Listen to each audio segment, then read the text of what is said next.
Hi, it's Greg Dean from Vegan Action Global and the Explore Life podcast. Today we have some special guests as we grow the Vegan Action Global movement.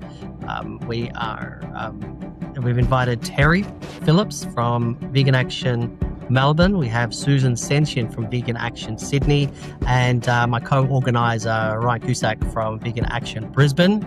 And we've also got a special guest, Casey, who is one of our activists from Vegan Action Brisbane, who also has a lot of her own activism outside of the group. So welcome everybody to our podcast today. Evening, Greg. Ryan. Awesome. Good to see everyone. Yeah, good to be here. So, first of all, I want to have a little bit of fun today, but I also wanted to start talking about the differing groups of what's happening in each city. So, first of all, for those that don't know, Terry started Vegan Action Melbourne, and then that's expanded.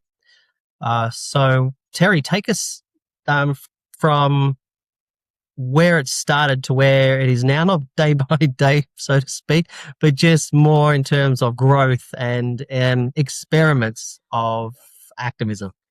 I'll try. I can tell a story, but look, just Julia and I just decided to do something after lockdowns in COVID. So by the time the beginning of January 21 come round, I just took the pictures that I had. We've been given some from the Chicken Save movement and went out there and did some outreach in Burke Street and went each week. And I sort of said then that I wanted to be consistent. We then, AV started doing events. So we joined them a little bit and we did ours. And it just got too infrequent with AV. So I just said, look, I'm going to do it every week. And we virtually haven't missed a week since then, since around mid-2022. And it is since November 2022 that we've absolutely not missed a Saturday. So yes, 3.5 years, going to be 4 years soon, of never missing a Saturday. And it just came from that want to be consistent. And I kept telling myself, if I wasn't doing it on Saturday, what would I be doing? Probably dealing with trolls on Facebook or Instagram. So I might as well go and do it in real life. So, and it's just come from that. And I just wanted to maintain the consistency. We started doing disruptions, 3 years ago, disrupting stores with Tash Peterson. And I thought, well, I can do this. And we've done many, probably around 100, maybe not in store, but out store, in store. That gives us a real buzz. As you and I chatted one night, Greg, it's a good way to shout back at them. And it's satisfying. 2024, Greg left Melbourne, what was that, early 23? Something like that. And said, you're going to Brisbane, start a Vegan Action Brisbane. Excellent. Yeah, it was just an idea. My idea of getting the brand around, it's not for fame or money. I never think I'm going to earn any money out of this. But it's just that literally branding. Looking at it from a marketing point of view, if non-vegans and vegans repeatedly see that logo, and it does stand out. A lot of people comment on it. The perception from non-vegans is, wow, there's lots of them. And the perception from vegans would be, wow, there might be one near me, or can I do something? Or I've seen that name 2 or 3 times in a few cities. So that was the idea of trying to just get the name out and collecting activists to do what you want to do what you're good at. You don't have to do exactly what I do. Do what you think's necessary in your area, like Susan in Sydney. There's a lot of outreach already available. So for you to go out and do outreach with a new group would be, you sort of wouldn't get the backup. That's the same that's happening in the UK with Kent and Essex. They've done some actions, but there is so much activism going on. It's hard to get some ground and establish, a core group.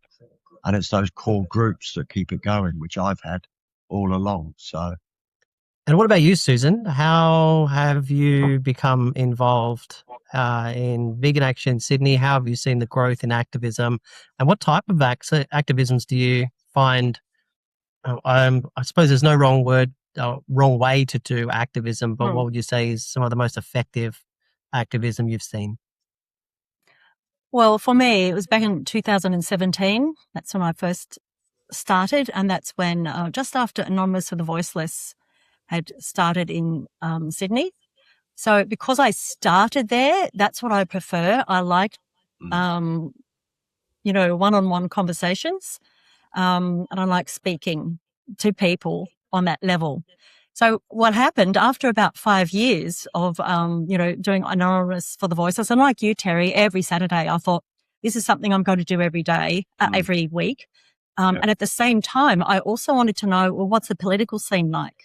So I was doing the Animal Justice Party as well as Anonymous for the Voiceless and a lot of other different things to find out what I liked the best. But I'm still doing them.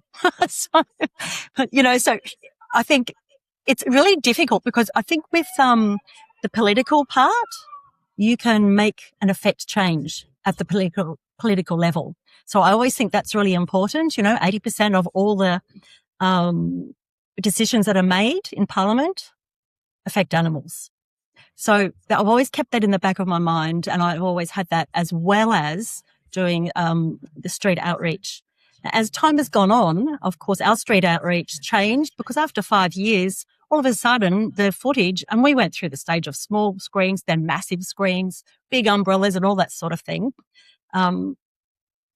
After 5 years, all of a sudden it was classified as R-rated and we were no longer allowed to show it. And that was after a bit of time. We had to, not we, the people who are organising. I just want to make a point. I'm not an organiser, but I figure if someone's organising something, I'm going to be there to help them out. So that's where I come from. So that was, they had to blur parts out. And then in the end, they said, no, you're not showing it. So then what eventuated from that was Animal Rights Activism Sydney started, or that started just before that.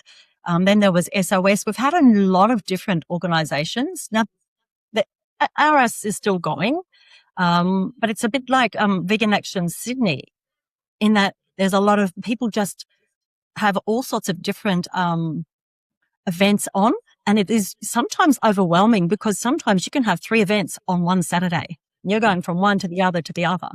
So you're there for 7 or 8 hours. And I don't live in the city, so I make the most of it. I think, well, I'll go there.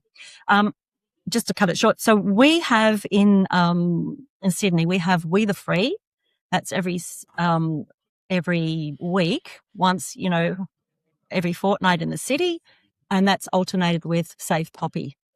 But they also have it in Parramatta. And if there's nothing on in the city, I'll go to the Parramatta one because I will do something every weekend regardless. So we have a vigil outside Royal Prince Alfred Hospital as well. And I've been participating in that for about 3 years. And that's just speaking. We actually get to speak with doctors, researchers, neurologists, and people passing by just to let them know what's happening with animals in the, vivisection, experimentation and xenotransplantation. We have Drop Crop, which is a pressure campaign that's done once a month. This week, we have a manly We the Free. So it's just juggling which days, and we all have to talk about with each other that, well, this is, with NARD, for example, well, let's have it at this time because then all the activists can all come along from this event to support that event. And just what you were saying before, Terry, there is a small pool of people who are doing a lot of activism. You'll see the similar faces. So there's university activism. So they have a lot of people who go to the universities. That's during the week, so an orientation week as well. Then we have direct action with Sabrina. She's amazing. She's a fantastic organizer. We have rodeo protests, horse racing protests, greyhound racing protests. We have a whole range of different things, but it is as a result of co-hosting together, and the Animal Justice Party is included in a lot of things. They've also been involved with We the Free for a couple of things that we were going along with. Then there's rallies, and the Sydney Rights Animal March. So there's always something, and there's someone who always usually puts their hand up. This time for NARD, everyone was saying, oh, there's no NARD in Sydney. But Sabrina stepped up again. And so she's organising that in the space of 3 weeks. Everyone's sort of getting in on there, trying to get that done. But that's in collaboration with Save Poppy, Andy Faulkner, because he's got the permit. It's the busiest area in Sydney, which is Pitt Street Mall. So he's agreed to that. So he's going to be a speaker. And so it's just being able to collaborate together. And that's what I love in Sydney, that people are able to collaborate and just get on with it. I think that's great. But what I have missed when I look at what's happened, what's been happening in Melbourne, 3,000 people, I think it was around about, wasn't it, Terry? 3,000 people turned up to the big premiere of Chris Delforth's Dominion March, closed down the city. That was one of my major highlights. I think, wow. Look at all these people. Last year when we met? No, the one in 2018 when it first. Okay. Yeah. Yes. We didn't get anywhere near that number, and I've always been jealous of Melbourne. But then can I just when Susan mentioned NARD in Sydney, like I think NARD is one of those one-off days of the year that the animals get, where all groups of people all groups from all walks of activism should come together. I think it is a really, really important day. There's 180 cities around the world participating in, and it sort of pains me to hear that people have to come from another protest for NARD, when NARD should be just put aside. The day should be put aside for NARD. Those single protests can happen on any other weekend, on any other Saturday, Sunday, or Monday to Friday. NARD is one day of the year when everyone should come together. So that was just my thoughts on that. So let's go to Ryan. So I want to talk about Vegan Action Brisbane, and I'm going to defer to Casey for a few things. But Ryan, tell me from your perspective, I know I co-organise, but I'm also, I guess, hosting this podcast. What has been your experience with what you've seen in Vegan Action Brisbane from the time we first met to our first event to where we are today? Yeah, we sort of had this chat early last year, hey Greg, about getting this happening. I think what I noticed from the Animal Rights Forum was there was a lot of great conversation and speakers on all different levels and topics, but I noticed there was no one doing regular street activism. There were occasional events, which I still support and go to, like the odd Magic Millions protest or the SeaWorld protests, which are awesome, but just no regular activity happening. And so that's why I was like, I've got to find someone to do this. I seen what Terry was doing online. And I'm like, man, let's get that happening here. So there's a point where I was just enough talking and just getting the action. And I think we started with, well, it was at that time they handed me the microphone towards the end when they were just doing the panel, and there was anybody in the crowd wants to say anything, and I just, look, we're going to be running some activism, and then I think it was around that time you and I met, and I said, well, let's just run an event. I had actually tried to set up a couple of events and run them, but I cancelled them when I was just watching how many people were clicking going. I was only one or two people, and I thought, I know you should start with one or two people, and I just don't feel confident. So I just cancelled, and then I met you, we ran it, and off and go. How have you found it grown since then? We have had, I'm just super stoked on how the team's traveling. Hey, I think at first there was obviously nerves. There were a lot of new people, and I totally get those nerves. I had that at first as well. And just seeing the regulars, that's what I've got to commend here. Like Casey is always turning up. Actually, probably wanting to do more than what we've got going at the moment. And that's what I want to see. And I don't want to, I want to see that from every vegan in Brisbane. Yeah. Why Every is it vegan should be like that. small Mm. small group of activists each year? But nonetheless, I same believe people. that if we just keep doing that, we keep showing the logo, we keep having the attitude that we do, that it will keep growing. And we keep seeing new faces every week, which is great. And we've got to treat those people and nurture them and guide them along. So that's how I see it. So for me, I'd see this as really just the start, and I'm excited to do way more. We've done some experimental things, and the team are offering great suggestions, like implementing the masks, the music. So where we're at now is the snowball's just growing. What about you, Casey? How have you viewed since we've started doing Vegan Action Brisbane, and you've started, and alongside what you've seen out there in Brisbane as, the protests here and there? How have you found the experience? Having done Anonymous for the Voiceless previously in the city, when it disbanded, I was very, very upset. I was like, there's no other group to go to. So when you reached out to me, I was on board 100%. And then obviously meeting Ryan, I was finally like, there's this guy that, has the same outlook as me and wants to do the same things. And I was like, how can I help? What can I do? What can I rally the people? And we've grown from, a couple of people to a massive group that is now well versed in how to better communicate with non-vegans and how to better educate those that are willing to listen and potentially become vegan. So, for example, last time we've converted so many people, more and more every single time we do our outreach. And it's like a family. It honestly is. We've always got each other's back, even when we get the defensive groups that approach, the trolls for the younger generation, those sort of people. We've always got each other's back, and yeah, it's just going to keep getting bigger and bigger. I like to say, as a vegan, it's not enough just to be vegan. You need to also speak up and have a voice. So as a group, we're doing that, and more people are starting to do that as a result. Let's move into alternative forms of activism, because this podcast should also be a lot of fun. And there's a couple of areas I wanted to move into, and but just kind of based on time limits for today, I want to first move to Casey, and then if there's something important to you, Ryan, we'll cover that as well.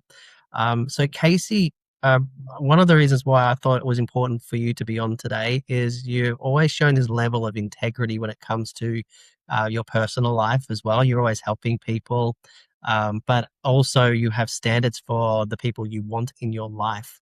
One of the issues I've found when I've met people over time, even through my own career and what I do, there is a loneliness epidemic out there, and so and it can be especially lonely if you are vegan, and even harder if you're a vegan animal rights activist, because as we know, maybe, what is the percentage of vegans in the world compared to animal exploiters? And so people will, they'll compromise their own values and maybe date somebody who is not vegan. And then when I've asked them, oh, how is that working for you? There's always that shruggish feeling, a little bit sheepish, saying, oh, well, they're not vegan, but I'm trying to get them to go vegan. I don't even know why I use the term sheepish, but I suppose because every sheep and goat I've ever met, they're always a bit shy. And they will compromise their values, whereas you don't. And I wanted to talk to you about that. And can you take us through your mindset and your strategies, considering, you seem to be the prize. People do reach out to you. Yeah, so obviously being queer, I've sort of, restricted the pool I can select from. And then coming out as vegan, I was like, wow, I've just, slashed that by, tenfold. So I thought I was legit the only vegan lesbian in Brisbane. And I was going, wow, I'm going to have to find someone who's not yet vegan and convert them. And I'm going, is this something I actually want to do? Are they doing it for me, or are they doing it for the animals, because if they're doing it for me, they're not the right person. Ended up going through dating apps, that sort of thing, and the traction has been ridiculous. There are so many lesbian vegans out there. There is even more, unfortunately, vegetarians. But the hardest part, I think, of dating as a vegan, honestly, was finding alignment beyond like surface attraction. Being queer already, as I mentioned, narrows down the pool. So then being unapologetically myself as a vegan, it further narrowed it down. But I'd rather have a small pool with real compatibility than forced connection, that constantly create emotional friction because you don't want to be fighting with someone or going against what you believe. And the hardest part isn't being single, it's trying to find someone who values show up consistently in everyday life. So I think for me, that was probably the hardest thing. But yeah, just making sure that if I was to, say, date someone who was transitioning, that I would potentially be open to it.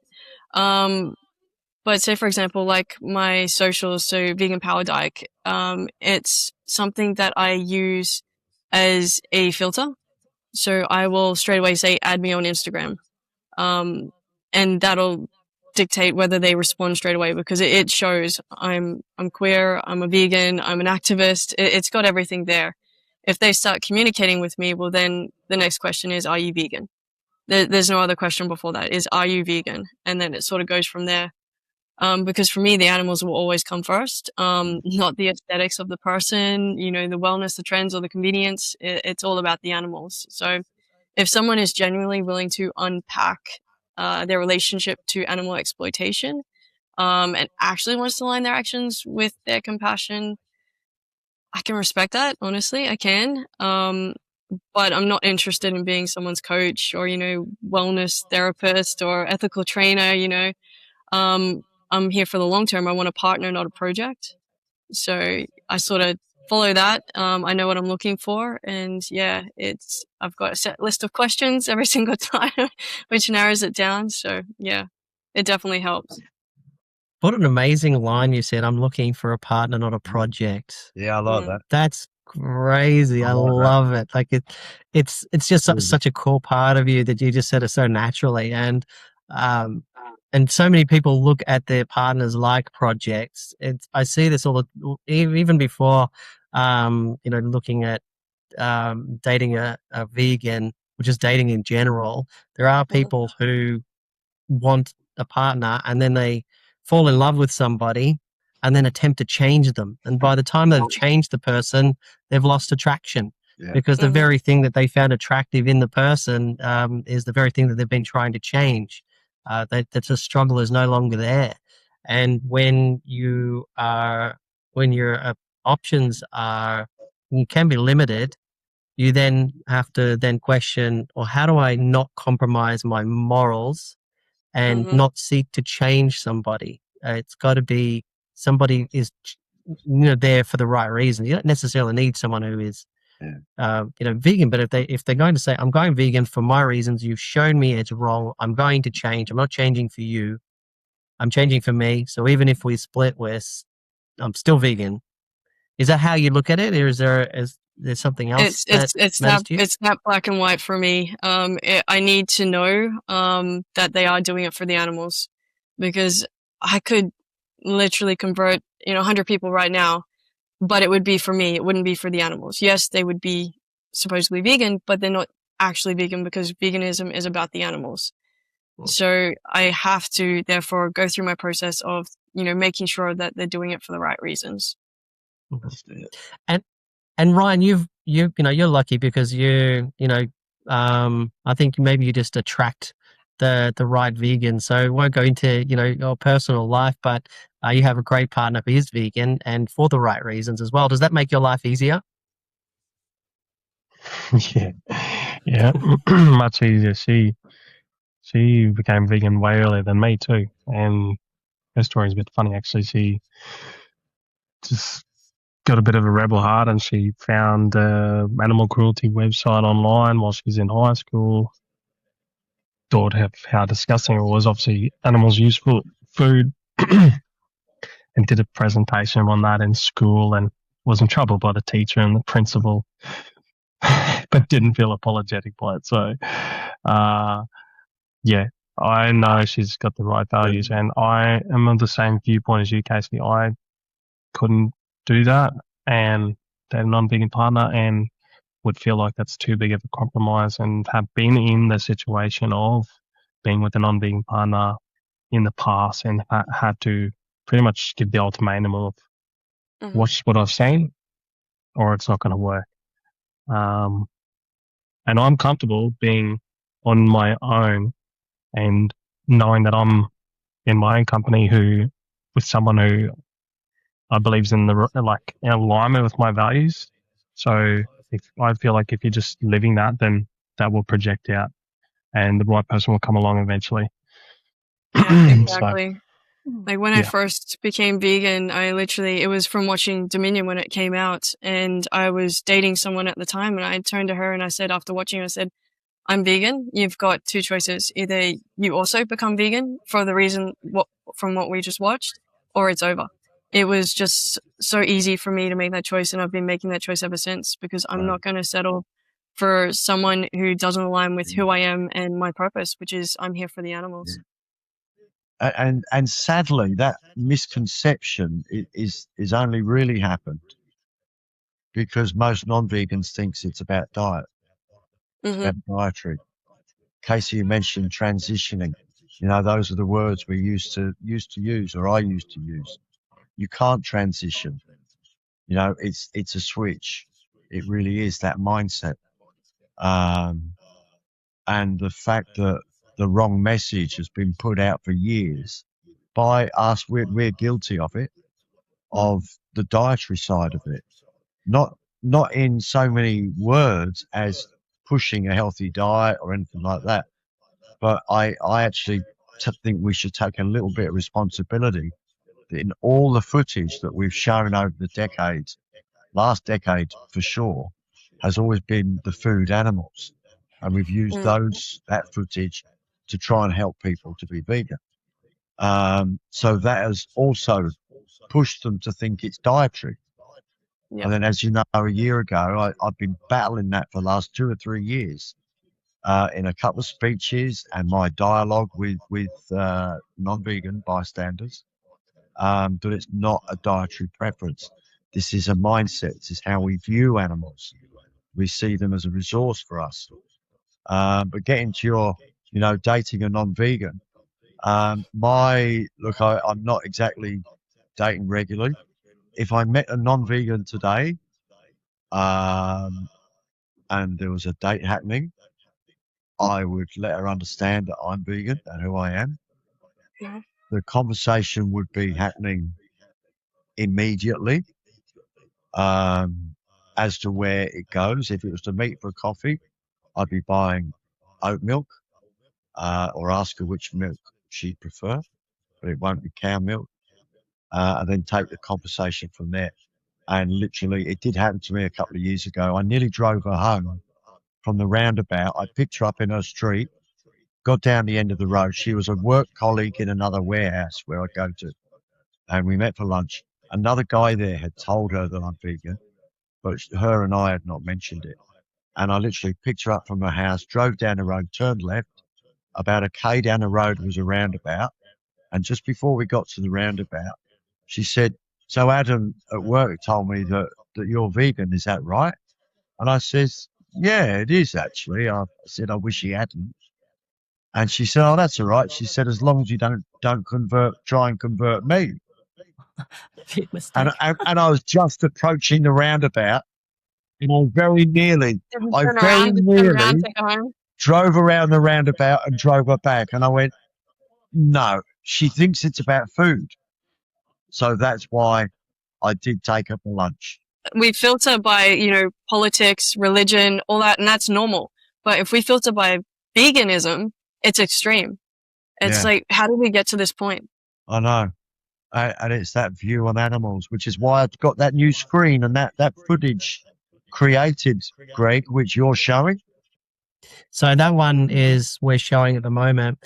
somebody came up to me, and I think they spoke to you as well, Ryan. I was asked, why are you showing this footage when it's not even related to Australia? Because I'm trying to explain to somebody what happens to pigs, and here on this screen is what's happening to elephants, and then you'll see, well, what's happening to rabbits, what's happening to, wherever you are in the world. And I tried to explain to them that if you are trying to bring somebody to be vegan, we have to understand how depraved the human race really is. And it's not just pigs and cows. You're talking millions of species. And when you go overseas, you can see it even worse. So you have to set the moral baseline that none of it is okay. Yeah. And you'd say, well, what's the similarity between a cow, a dog, a pig, and, a cat? Well, one moos, one barks, one oinks, one bars. Got 4 legs, 2 ears, 2 eyes, a tail. And here's an elephant, 4 legs, ears, nose, tail, no difference. And you just have to really bring them home that this is not about a diet. That is just a secondary situation. So consequences. The consequences of being vegan is that we need a plant-based diet. Yeah, no. The amount of people that literally just keep responding to me with, oh, I don't think I could, not eat this product. And I'm going, I'm sorry, are we talking about veganism or are we talking about plant-based right now? Because I'm here to talk about veganism. And they just can't comprehend the difference that it's, an ethical stance against exploiting animals. It's not a diet. They don't want to. But Casey, they don't want to think it's about ethics. If they admit it's about the animals. I still don't understand how you even managed to go on that date without, bringing it up first, Terry. Like, for me, I was. I don't. But it was on the way. I was on the way, and we were going to a vegan restaurant, basically. And I liked it, and I thought I'd just see where this goes, and that will be the conversation. You definitely give a lot more time than I do. I'm all about saving time, so I tell it up front, fully visible, so I know it's not compatible from very early on, and don't waste my time, and don't attract people. Like Casey, you might think your pool is small. How big do you think my pool is at 63? Right? Is that fair? Yep. So you just have to, you might get halfway down the road before you turn around when you're 63. Sorry. Ryan, and I want to kind of turn to you because you brought up a topic that I wanted to cover was the masks we wear, or masks that people wear in public. You really brought it home with me, and it just stuck with me. I wanted to see if you can talk about that. So when they come up, you can see the real them when they let their masks down and start justifying animal cruelty. Yeah. You see the nicest people, but you don't realize that right now, walking past the screen is a sociopath. Walking past the screen is somebody who has kicked a dog to death or stabbed a, cow in the throat, or somebody who breeds dogs for a living and for profit. You just don't know what people are doing behind closed doors, but they wear these social masks. Yeah, no, you're right. And look, that leads me into a good segue where I just want to show something that will relate to that. So you probably won't be able to see it, but in this photo it's me with Andy Faulkner in the background from Save Poppy. So this was Sydney, September 2019. I had only just gone vegan then, and brand new activist, and it was well run. And the reason I guess I stepped away from it at the time was because I had realized, like you said, I am actually dealing with some pretty not so nice people that really justify terrible things to animals, and that was disheartening. I guess as a new vegan, right? I thought, oh my God, people are going to see this and change instantly. Like, how can they not? But I had a realization that's not every human being. And so I got burnt out pretty early on. And instead of doing the activism, I continued to donate to Andy's cause until we got going again. When I felt like I was mature enough to deal with this realization. And yeah, now we still see it. It's always going to happen. And this is what I'm trying to relay to the team, is that we're not trying to reach everyone. Not everyone's going to get this. There are crazy motherfuckers out there that wish, violence on animals. They think it's normal and they're not worth our time. And there's plenty of good-hearted people that we can connect with that will change. And you'll see that pretty quick. In their conversations, you will see who has their wall up, who has that mask on, and who doesn't, and who's vulnerable, open, and honest. And when you do connect with those people, man, it's a good feeling. It is. Yep. And I believe there's a lot of good human beings out there, but you do have to filter through a couple of honest questions. What do you find those honest questions to be? Just generally start off so easy. When I first started this, I was overthinking how to approach a person, and now I just start off with, have you seen this before? Yes or no? And then let's just get into, do you think it's respectful exploiting animals? I don't really even like to ask people, what they think, because what other people think about exploiting animals is irrelevant. It's irrelevant what the abuser's feelings are to it. They just need to say if it's respectful or not. And if it's, to them, they're saying it is respectful, then let's not waste our time, eh? I guess where I wanted to take this, Susan, having that link between doing that activism in Sydney, in my story, how I had that bit of a burnout.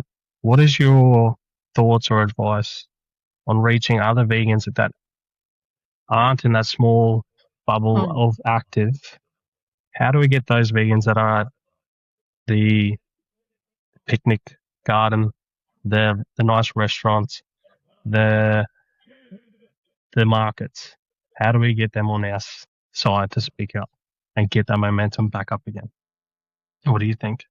Yeah. Well, for me, I have never burnt out. First of all, I just wanted to say that I have never felt burnt out. And I think it's because we've had so many vegans. Now, unlike all of you, my partner is not vegan. We have been together for 19 years and I've done everything I possibly can. I've been vegan for 10 years and he's still not vegan.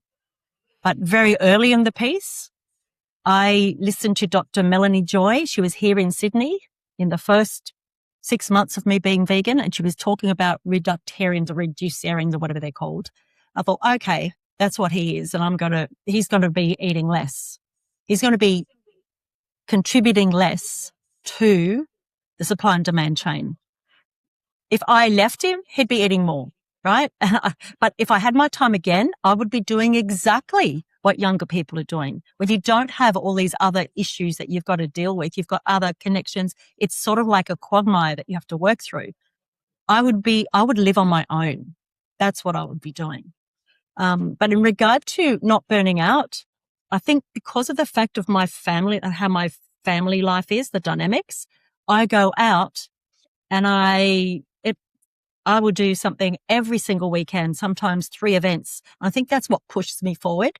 If I had a supportive partner or family that was vegan, I may not be as, out there. But being with the other vegans every single weekend, fantastic. That's what's always been bringing me back. It's for myself as well as the animals, because that's what keeps me going. But in regard to helping vegans who are not active, I think we have a lot of people at Andy's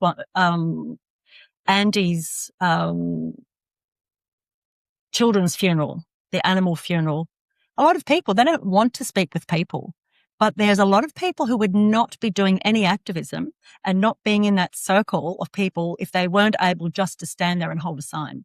Because there's a lot of people who will just stand there and hold a sign. They won't do any of the outreach.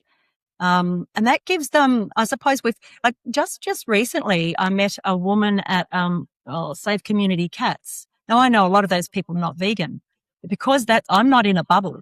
because I'm able to go and deal and speak with these people. And there was a woman there who came up to me and said, "Oh, can you tell me what other activism is there around?" And she did tell me she was vegetarian. And I thought, don't tell Andy that. So she did come to the funeral twice she's been, and I'm pretty sure she will become vegan because we are talking about it all the time. She can see the pictures, and she has been vegan before.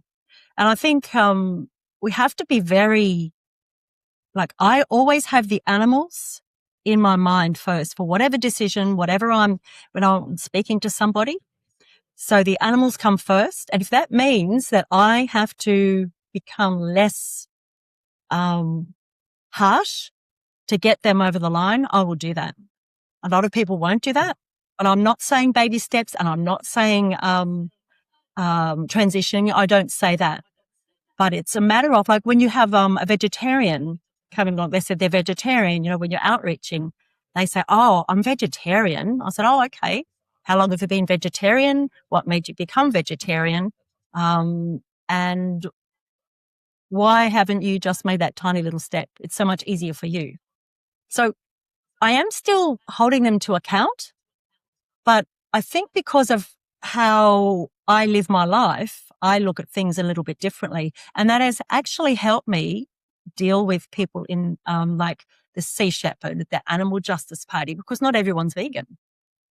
And when I was a candidate, I had to go to places that were, dog rescue places, and they gave me a tour, and I found it really hard because I am an abolitionist at heart. That's who I am.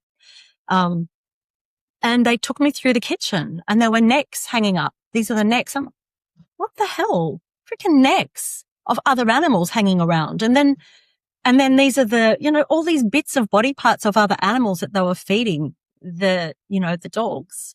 And I found that very hard. So initially I found it very difficult doing both, but now I see the necessity of doing both.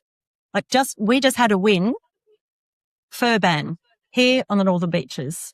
The council has just put in a fur ban. It's not a big thing, but together that's going to, we've got 7 councils now. This is the 7th council.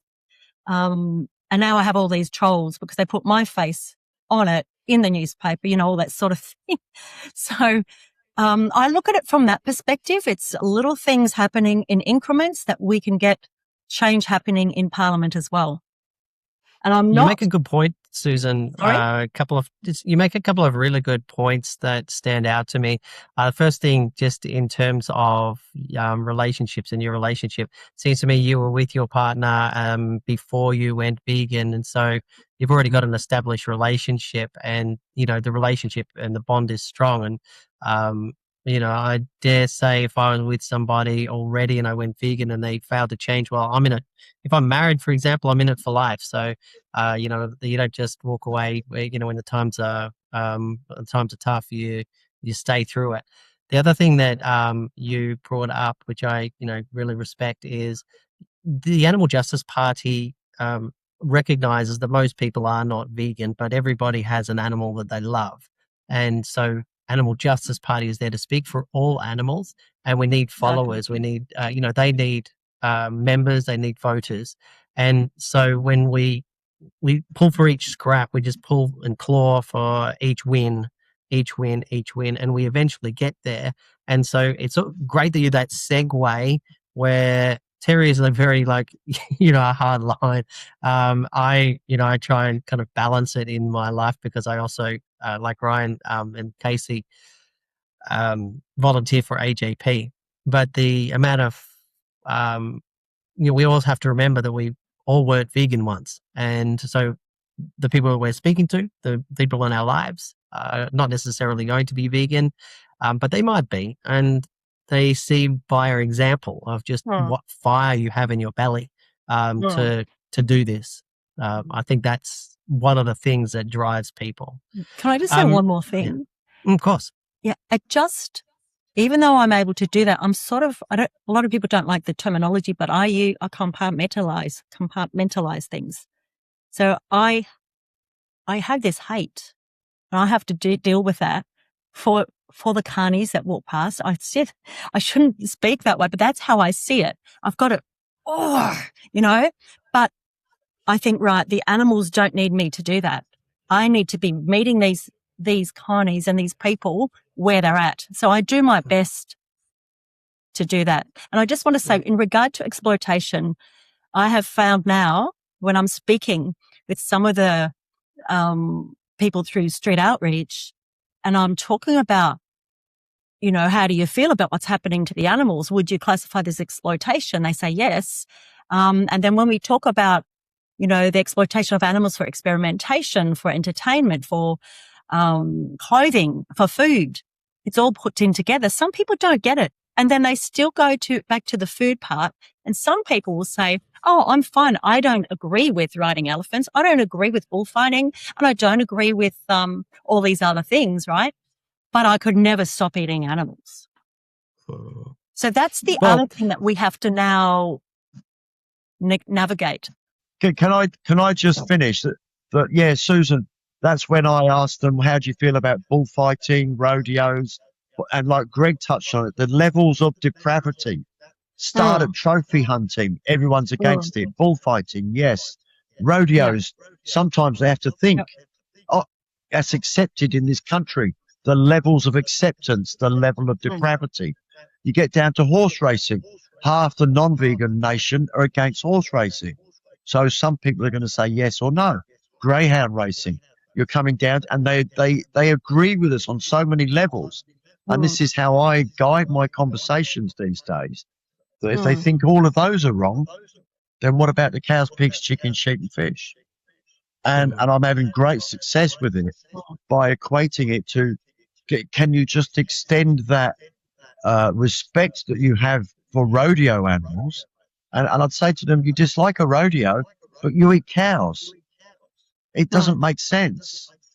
And it is a great way of highlighting their contradictions. And then it's up to them. We can't make them vegan. Only their conscience can do it.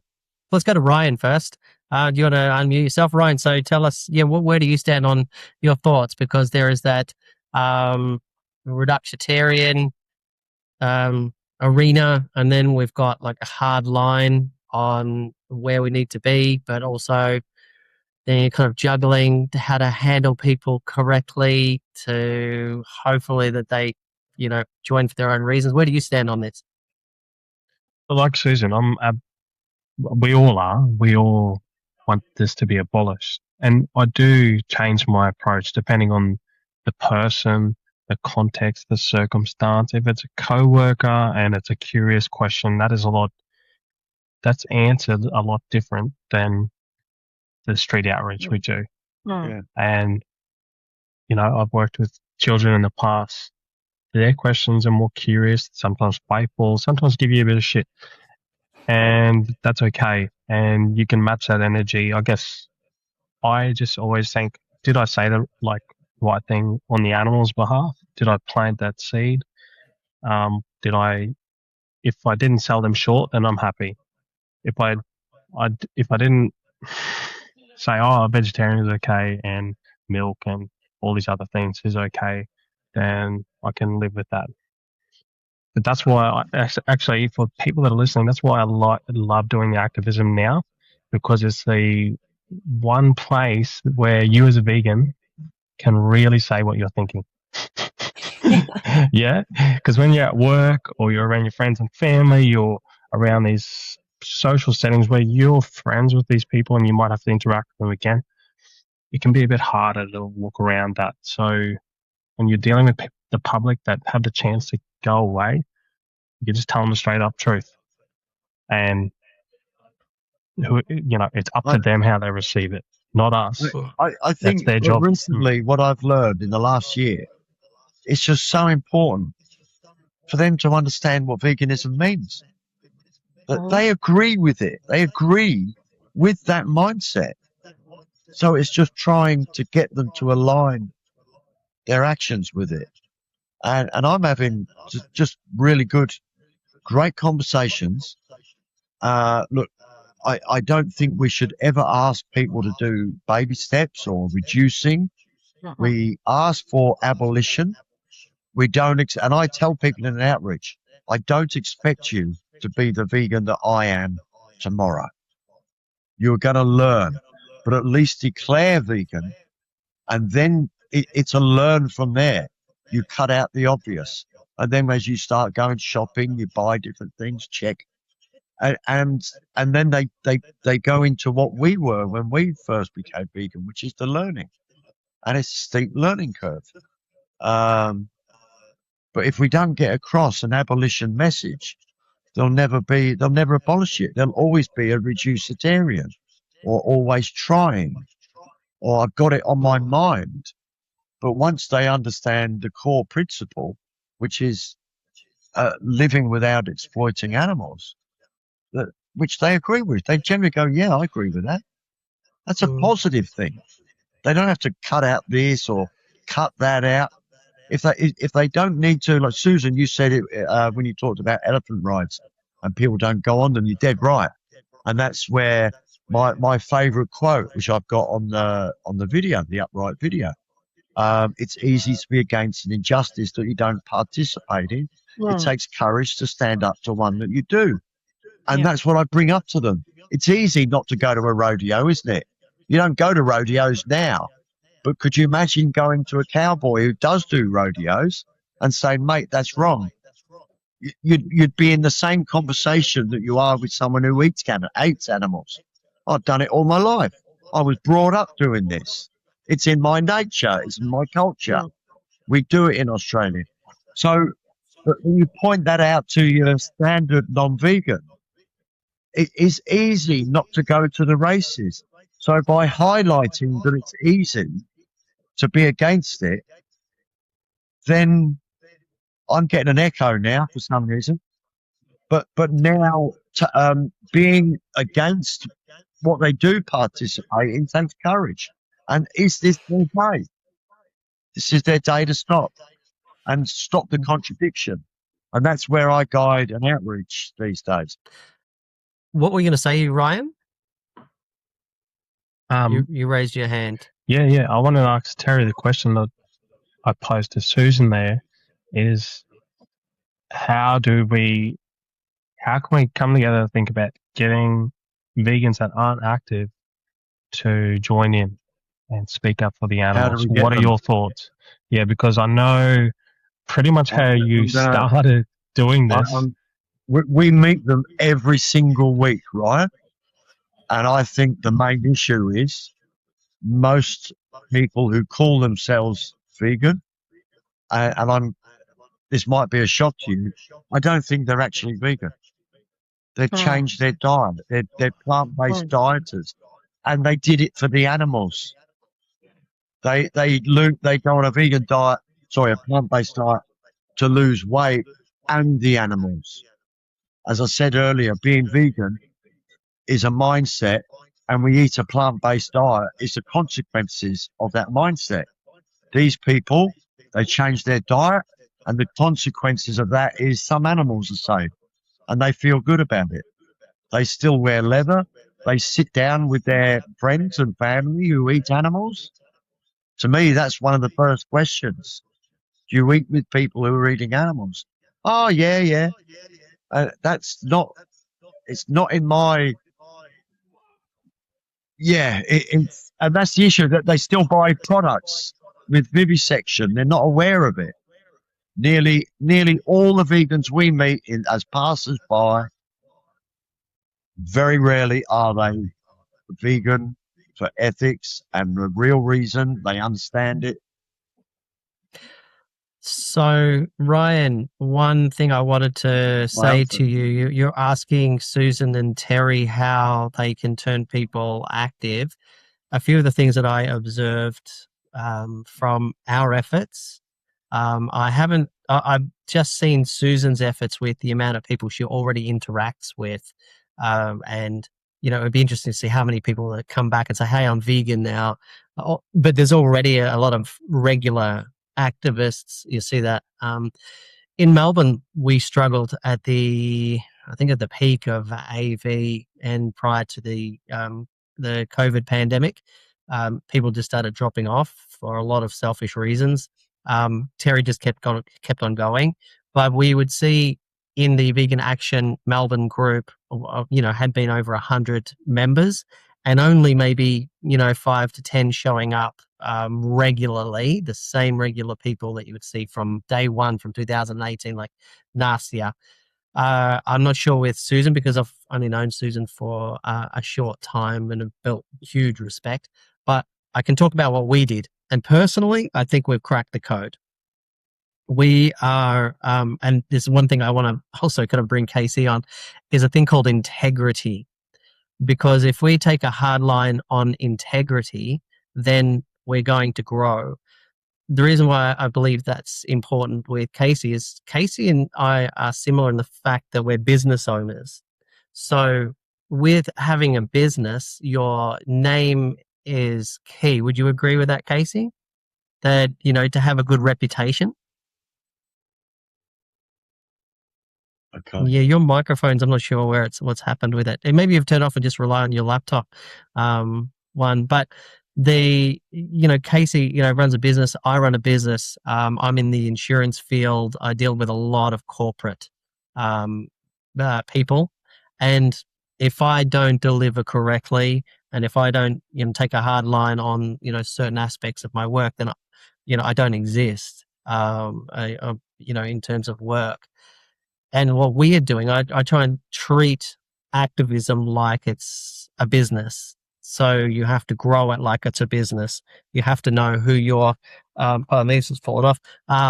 You have to look for the strong, willing activists willing to show up, and you have to cut those who are, showing a lack of integrity. So as Terry said, most people he might come across that you want to come to an activist event may not even actually be vegan. They might be in the group just because they like to follow. And realistically, if we want to build, I think we're already doing it. Terry did it with the logo. It looks freaking awesome. And our efforts online through our group and how we just post professionally is the key driver in making people attend animal rights activism. The other thing that I think makes people attend is what Susan does is that she links in with a lot of other groups. And I see what we do with our efforts with Animal Justice Party Queensland. They don't have a seat, but we are there for them running candidates. And we saw with Lucy on Saturday how many people from Vegan Action Brisbane were volunteering. It was huge. And they think, oh, we love what you guys are doing. I had a woman say to me, we were just talking about you. And I thought, just about me? Like, yeah. And she goes, yeah, you've got Vegan Action Brisbane going and we want to know more about it because I'm not sure if I can do activism. And I said, it is the simplest thing in the world. You bring them to the TVs and you make them cry. It's as simple as that. I know it's the short, dumb way to say it, but you got to let the TVs do the work. You could be blind, deaf, dumb, or not even speak the English language, and you can still be an activist inside Vegan Action Brisbane, because the idea is you either show up, hold a side, hold a TV, or you just bring them to the TV, let them watch it, pat them on the shoulder, and then and let them do the work. I think we've cracked the code on actually building it because we've come a long way since we started. Yeah, we have. What are your thoughts? I want to kind of get your feedback on that as well, on what it takes to have integrity in life and how that relates to being vegan. It certainly made me a better person all round. Mhm. I wasn't a particularly bad person before I was vegan. And I think most people might call me, yeah, he's a good guy. But as I look back now, I look back at a selfish, self-driven life. It was all about me. I've had to analyze a lot of things about myself with relationships that have failed. And I think I can correct that, like I've seen the failures, become more self-critical, and I've never had a better purpose in life. My purposes in life have always been centered around me and what I want to do. And this, as much as I want to do it, I'd rather not need to, but I will do it, and I'll do it till I'm dead. So Let's move to Susan. What does it mean for you? How does, in terms of integrity, what does integrity mean for you, and how does that relate to being vegan? I think having integrity means that you live in alignment with what your belief system is, with your actions. If you say you love animals, you need to live that way. You need to love all animals, right?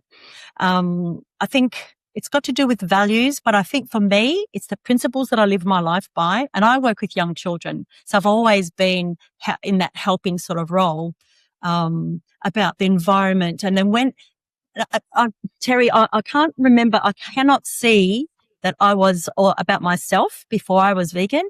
It was that I was a stupid person who didn't even think for myself.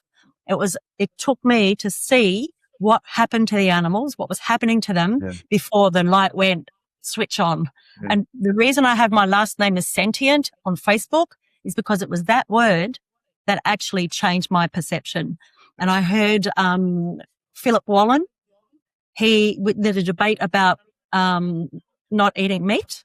That was, and he used the word sentience. And I thought, it's that word. And I looked it up, and it was then it hit me like, oh my God, all animals, every single animal, every living being has sentience. And that's when I made that choice. I'm going to do whatever I need to do to not harm any sentient being. So for me, I think you need to have it in your heart as well, the integrity. And I think I use that integrity for helping out where I can.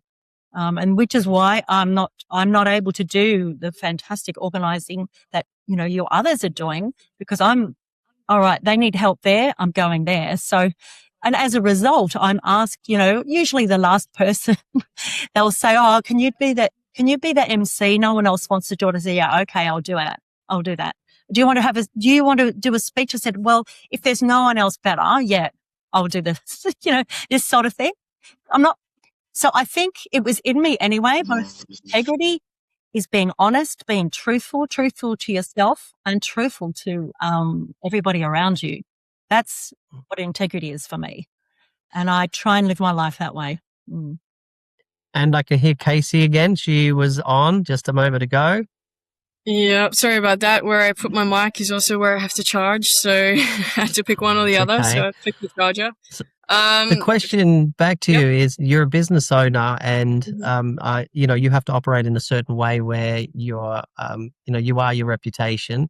Mm-hmm. And I wanted to see how integrity shows up for you generally in life, what it means to you, and of course how it relates back to being vegan. Yeah, perfect. So with my business, anyone I deal with knows I'm vegan. Straight away, I run events, so people are always asking, can you do food for me? And I'm like, I can, but it will be vegan. It's black and white. Can I do these products? Yes, you can, as long as they're recyclable. Like it's a pretty firm stance from my end. For me, it's every day that I'm allowing or being okay with someone not being vegan is another animal that is losing their life. So if you look at that for a year, that's 365 animals that have lost their life because I'm like, oh, maybe today it's okay. It's not. So for me, it's very black and white. If you say you love animals, don't eat them. Don't wear them. Don't exploit them. It's very clear. Which is why I could never date a non-vegan, because I would never be able to align my values or who I am with that person. And I can, help people become vegan, which is great, if it's for the right reasons. Yeah. And I think through the group that obviously Greg and Ryan are running, that has helped me better educate those people as well through not only the footage, but different approaches on how to deal with people. Because at the start, my approach was like, same thing. Why aren't you vegan? Like I saw the footage, I became vegan. Why aren't you? And then I had to relate with, well, I didn't know any better, so maybe they don't. And if they do know better, then what's their excuse? Because honestly, it's only excuses. There is no legit reason why anyone should not be vegan. It's very, very black and white when it comes to that. Either you love animals or you don't. You can't say you respect them and then go and eat them. What about for you, Ryan? Tell me where, because in your career, we're not necessarily talk about your career, but you kind of work in the public domain, and your integrity in your work needs to show up. Your reputation is key, and you need to carry yourself as a good person, and genuinely be so. You need to have a good heart for the work you do. So I wanted to see how integrity shows up for you, what that means, and how that relates to veganism, but also maybe ask what integrity doesn't look like. Yeah, I guess that's been instilled in me through sporting background. I played rugby league my whole life. I wanted to be an NRL player. That was the dream. And I was self-serving. I woke up thinking about that goal every day until my early 20s. And I took that quite far. And being in an environment where I've done army camps and I've had coaches drill me for being on time, not late, but on time, and you need to be early. So that was my first wake-up call in a professional environment, sporting environment, doing your extras, being early is the bare minimum, and not lying and not letting your teammates down. So, yeah, when I see activists carrying that same attitude, it's really empowering. And I want to bring that to, what we're doing here. And for me, integrity means, just being open and honest and accountable. Accountable, I think, is another word for integrity. Is doing the things that are right when no one's looking, because only you can hold yourself accountable. Yeah, absolutely. 100%, Ryan. It's not like treating compassion like a performance. It's not, aesthetic. It's integrity, 100%. Yeah, you touched on it. Can I did a video, released it, put it out yesterday. You probably haven't seen it. Jade for Justice helped me think about it. But I realised when Jade put this video out last week about loving animals that you just mentioned, Casey, have a think of it, the four of you there.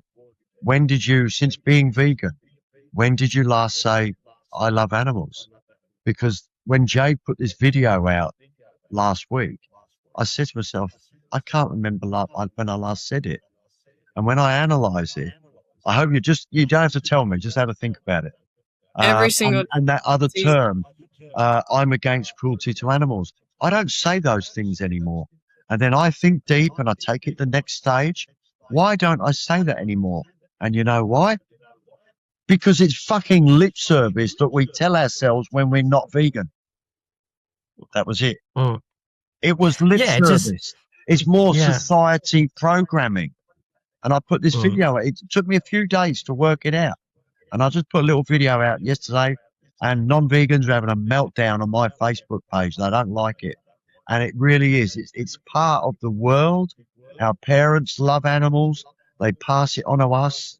But they fed us cows, pigs, chickens, gave us cow skin to wear. It is just lip service. It's more bullshit that we've been told. And I think about that too. Like I can say, I've got 5 fur children. They're not pets. They are adoptees of mine, and I care for them and I love them dearly. Yeah. I don't overall say, hey, I love animals. I mean, I just generally have the compassion, but I got to tell you, sometimes my dog really annoys me. But I still love him, but I'm just not in that. Sometimes I'm just not in that moment of like, oh, I love you. It's like, can you just give me a minute, please? And it would be like, having children. I love my kids, but sometimes they'll annoy you, but that doesn't necessarily mean, I'm going to like love all people. No. It's about having a general respect for other living beings and not harming them. I think it goes without saying for us, if you were to ask us, if I was to be asked, do you love animals? I go, yeah, sure.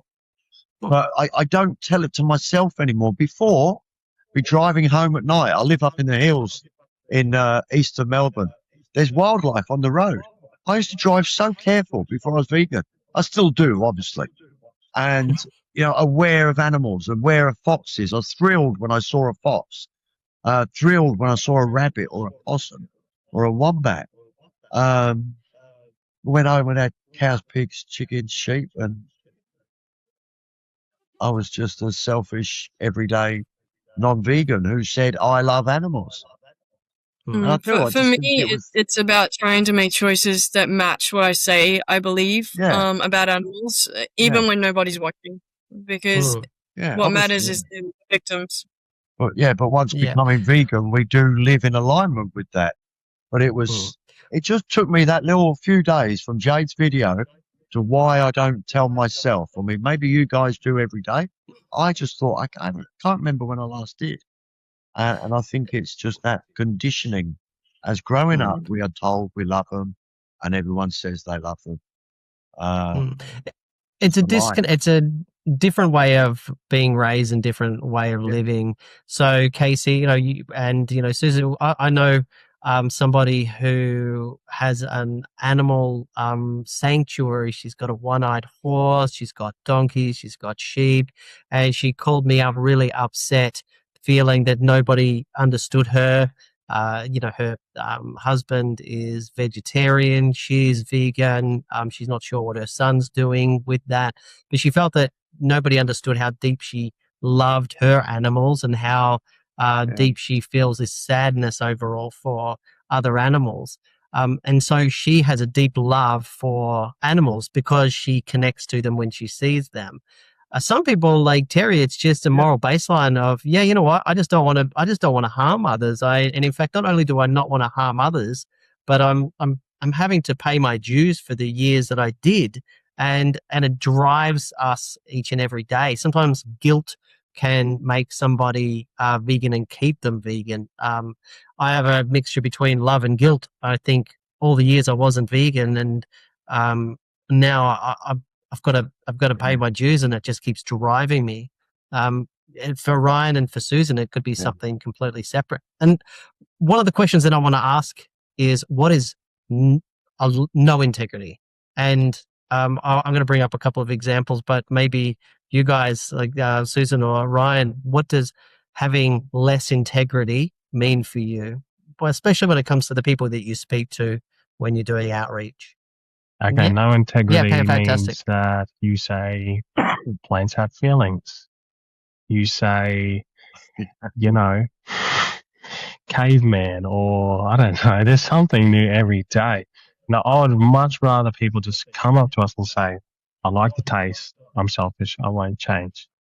Instead of having to deal with the ridiculous objections that any other social injustice movement doesn't get. Okay, women's rights, gay rights, Indigenous rights, all this stuff doesn't get those ridiculous objections. And it's spit in the face of the animals. So I have a really short fuse for no integrity. No. And nor should we put up with it. And I think that's why it's great that we encourage people in the outreach, just walk away. Do not stoop yourself to their level, because I'll leave it at that. So, and Susan, what does lack of integrity mean for you? When you're out in the world and you see a lack of integrity in general, what does it look like to you? It's just the general lying that people do. You know that they're not speaking from their heart. You know that they're not aligned with what they really believe in. And it is what Ryan just said, all the stupid objections and crap that they come up with. That is a big lack of integrity. But it's also the triggering that some of them, they will lie, but then they'll be triggered at the same time because a mirror's being held up to them. And I think a really poor lack of integrity is a lack of having a sense of purpose too. They don't care about anyone else except themselves. And I think that all comes into it, and they can't empathize. I think that all is wound up in it. To be in, have integrity, you are honest, you're telling the truth. And as Ryan said, you are holding yourself accountable. You know that these things are wrong. You're watching, you can see the evidence, but you're pretending that, it must be, computer generated, or it doesn't happen anywhere. But a lot of people who say that now, they have no leg to stand on. I'll say, well, actually, Farm Transparency Project over a period of 2 years have shown the exploitation and the horrors out of 30 different farming operations, abattoirs.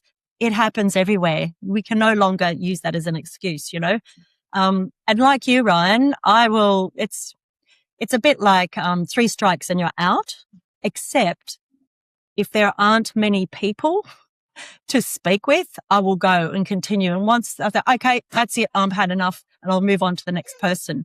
I don't want to waste my time, just in case I can just put a few more holes in their thinking and a few more points, which is what I like thinking about. We're just giving them points in their head, moving them towards being vegan.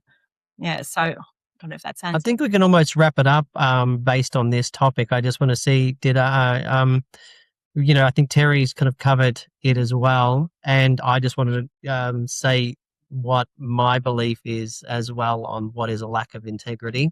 A lack of integrity is a lack of a moral baseline, meaning that you've got shakeable character, meaning that all you have to do is, shake it and, everything falls to pieces. It means that it's easy to catch you out lying. It's easy to find your incompatibilities even within yourself. And you could go to a climate rally, for example, and ask people, so why are you here? We've done this with Vegan Action Melbourne. Why are you here? They'll talk about the climate. They'll talk about, how the environment is being destroyed. Why is that important to you? What are some of the causes? They'll say, factory farming, and then you come down to it. Absolutely. So how long have you been vegan? And as soon as you ask that question and they can't answer, for this amount of time, and they have to come back, I'm not vegan, there is your moral baseline. There is your loss of integrity. You can ask somebody of a religious background. Okay, so any background that you've got, it doesn't matter if it's Christian, Muslim, anyone that's out there, Buddhism, you could ask them, so what does your religion mean to you? And what is it all about? Well, my deity promotes peace, love, harmony, doing no harm. Yes, we're against all forms of war, and we're all against all forms of exploitation of other living beings. Yeah, absolutely. How long have you been vegan? I'm not vegan. Oh, I thought you just said you were against XXXXXX, and that really surprises me. And so the moral baseline is being vegan. And if you can sort that out, then you've built a real foundation for a strong character. I don't know. I just wanted to get your feedback on that. Definitely agree with everything you've said, honestly. Yeah, it's when people start to contradict themselves, even for the smallest of potential changes, it's like, what are you doing? Like, why can't you make these changes? There's literally no excuse. So yeah, vegan is the baseline. Just at the end, I think that at the end of what you said there, Greg, a conversation came to mind where this fella said he's a Hare Krishna. He doesn't use animals for anything. And I said, are you sure, not cow milk products? No.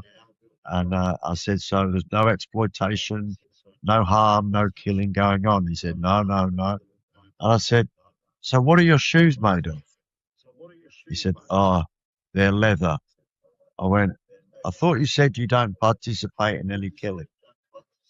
And he just walked off. That was it, end of. He couldn't go any further. And I think that if you don't sort out your moral baseline and you have an unshakable character, this is why we see so much struggle in society in general. You see easy breakdown of relationships. You see lack of loyalty You see people not being able to, run successful businesses. You see people not being able to, build in their corporate ladder. There's a range of things that the people don't do because they don't have their moral baseline intact. They have a shakeable character. And if you sort out all those aspects and you go in with kindness and just a respect for other living beings, you therefore can carry yourself through life with that one unshakable character. Nobody can shake it. And then you'll find just real success in life. You'll find it in your relationships. You'll find it in your friendships. You'll find it in your connection to other living beings. You'll find it potentially in your finances. You'll find it in your lifestyle. And you'll find great inner peace simply because nobody can shake that character. Well, let's wrap it up. Does anybody want to say anything before we wrap up for today? Just thanks for putting this on. It's good to be able to communicate with people from other states that are doing similar work. So it's good to put a face to the name. And Susan. Thank you. Yeah. And Susan. I was going to say a sincere thank you for what you're doing. And, when I met you, Terry, I didn't realize, I thought maybe you had started Vegan Action name or brand. And I'm amazed that you've been able to find some fantastic people around, Australia and overseas. And Greg, I just want to say thank you so much for putting all the videos together because it just helps people think about things that they may not necessarily think about. So thank you so much. And nice meeting you all. And that's it for the Vegan Action Global podcast. So hopefully you took away a lot of information today. The idea is get active, get honest, build your integrity, know your moral baseline, have an unshakable character, and we will see you on the next podcast. This is Craig Dean from Vegan Action Global.